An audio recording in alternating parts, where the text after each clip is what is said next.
Welcome, welcome, come in. I'm Gene Sparling and this is Forest Path Gallery. This is the workshop where I do my work and make my things. The gallery is in here.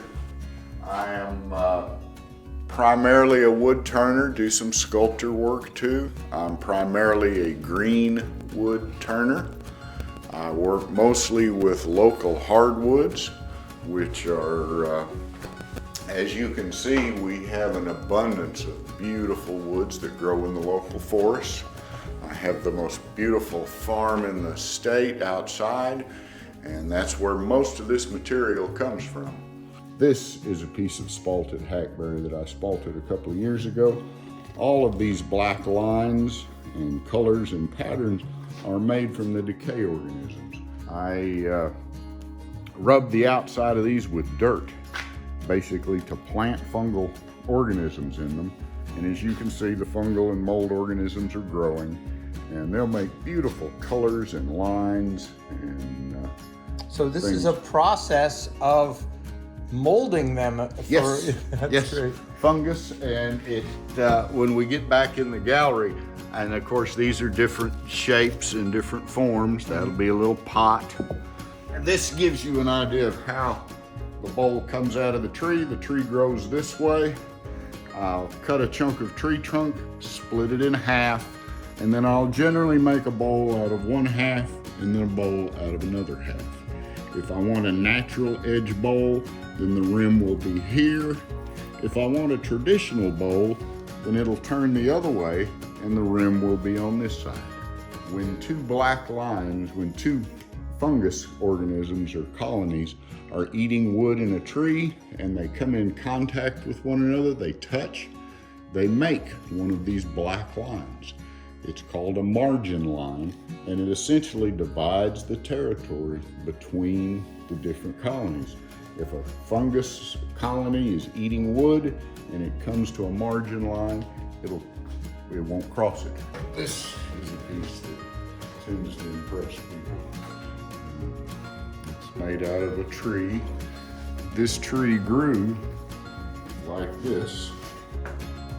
The center of the tree was right here. This was a giant old walnut tree that grew on the banks of the Saline River in North Garland County. But you can see this is where the bark sat, as is this. You can imagine the curvature of the tree going right around like this. And so that's what makes all these edges. It's not the best of equipment, just a bunch of old cobbled up hand-me-down equipment. This is the lathe where I do my primary stuff. I have us a piece of spalted hackberry on there today. That's the bark. You can leave the bark on bowls.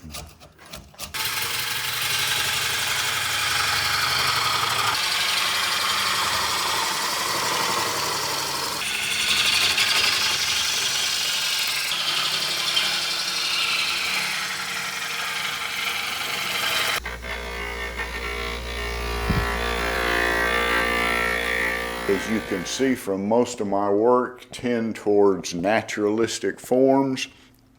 I've heard it called Native American meets Scandinavian design, but it's just something that evolved naturally. I didn't know I had a style until I made a room full of pieces, and then it became apparent, and lo and behold, this is my style. And how long have you been doing it for? About 15 years since I started trying to become professional at it. I use lots of local hardwoods from my farm. This is cherry.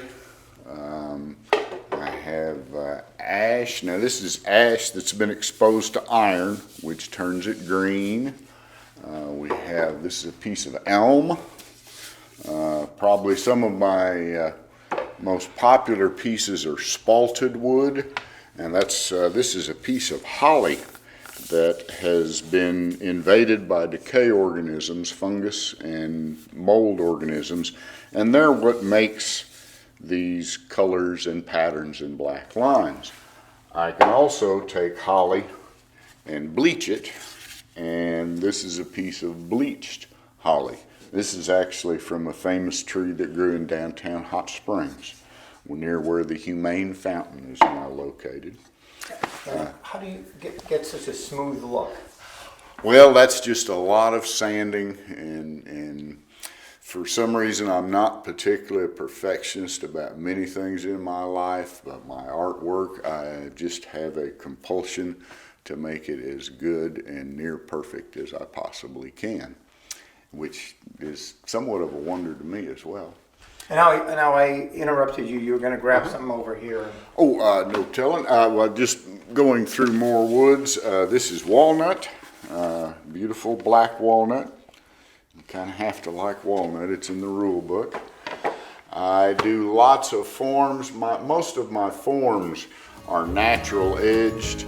The waney, waving, varying rims you see on these vessels is not something I've carved. It's the way I take it out of the tree that causes this. This is actually where the bark would have sat on the outside of the tree. That's why we call it a natural edge bowl. The bark would have sat right here. This tree grew like this. The center of the tree is here. This is where the bark is. So all these convoluted edges you see, that's not something I've carved. That's just the natural outside surface of the tree. Same thing here. This piece would have grown like this. And so you can see the outside of this tree had ridges and grooves, and it was something pretty interesting. Have a little faith in yourself. Always do excellent quality. Do as good a quality work as you're capable of doing. Oh, just don't be afraid to take the extra risk or risk it all, and try to please yourself, and you may be surprised with how many people are also pleased by what pleases you.